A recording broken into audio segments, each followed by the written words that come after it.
guess I came at writing from a roundabout point of way. I started with theater and performing and that's stage work and comics, illustrating and drawing. And I thought I would be a children's book illustrator. So eventually the story that I wanted to explore most involved language. And it took me a little while to get out of children's literature and YA literature. And now I'm really focusing right now on OA, old adults.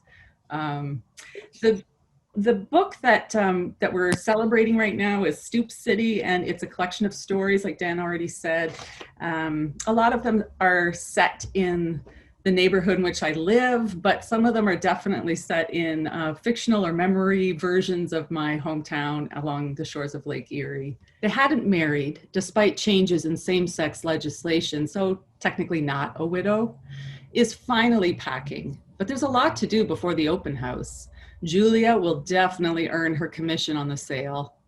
Kitchen drawer contents have been dumped on counter and table, and the woman is muddling through one piece at a time. We won this Dolly Parton spatula at a dance party, she sniffles. A clothes bomb has gone off in the bedroom. The living room is a battlefield.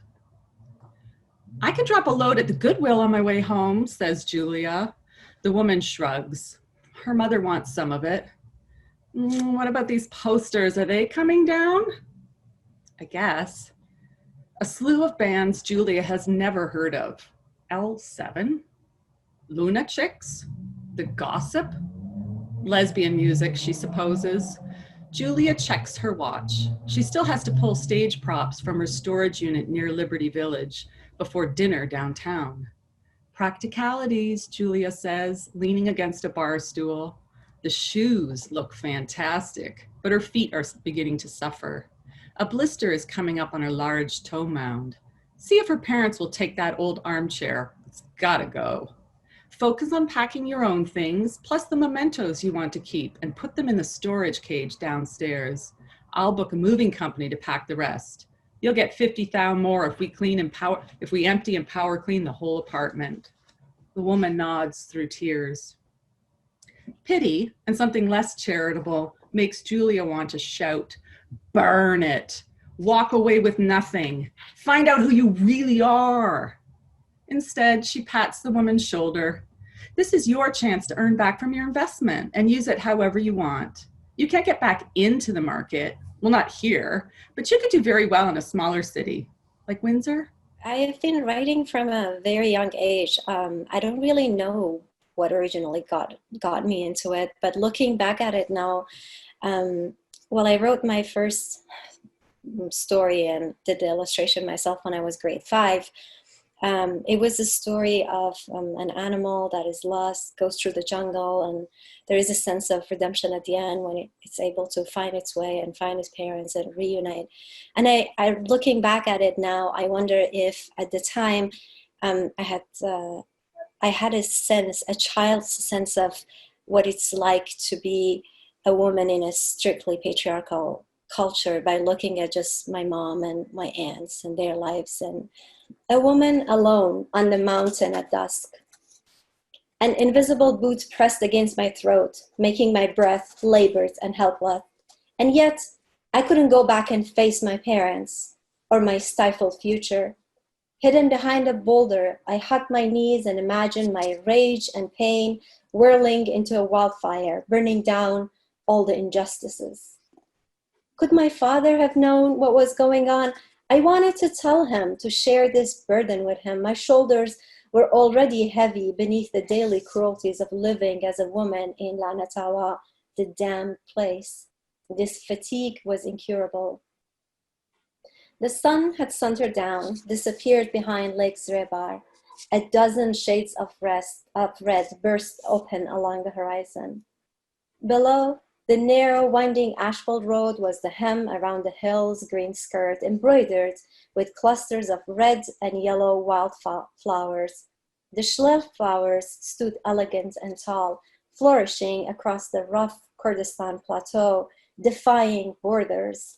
I yearned to be a Schler, but I was a garden of anguish, of loathing, of torment. My occupied homeland was a birthplace of death. I stood up, my breath now coming in pants. I wasn't hiding anymore. Bessa, Bess, I shouted, it's enough, enough. I started down the hill in a tumbling run and found myself unable to stop. Were we really safe enough though? I still wonder about that sometimes. Sitting in the car, the only people on that road, facing an expanse of frozen water as far as one could see. Meters from us, massive iceberg-like formations. Frozen waves piled one atop the other. Knife-edged cliffs jutted out of the ice boulders into the sky and then dropped off into gem-like blue and green canyons. I had brought my window down a fraction and re-listened. A heaving, thumping rebellion came from beneath the surface. It wasn't a stretch to imagine water undulating, restless, captive, wanting an escape from all that ice. It felt as if the force of the moving water beneath might actually any second wrench the boulders above from whatever anchored them and send them skidding toward the road, shoving us into trees or, mercifully, simply crushing us flat. What seemed like a choreographed row of geysers, 7 powerful spouts, one after the other, in quick succession, rose every few minutes into the air. I have not written anything like this before.